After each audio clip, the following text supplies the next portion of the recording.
What can't realtors tell you about the house you're about to buy? Hi, I'm Brian Parsons with the Parsons Real Estate Team, and I want to tell you what we as realtors cannot tell you when it's time to purchase your home. One of them is the demographics of the neighborhood and crime rates.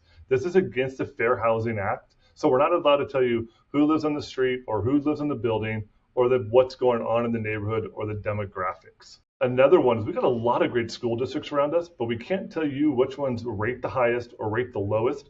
Again, it's something that we as realtors can't tell you. So what I'm going to tell you to do is do your due diligence before starting the buying process of the areas you want to live. When it is time for you to make an offer on a property, I highly recommend that you drive the neighborhood in the morning, evening, and on the weekend. This will tell you everything you want to know about the neighborhood and if it's the right place for you and your family to live. If you have any other questions, what I can't tell you, give me a call, 626-340-8050. Talk to you soon.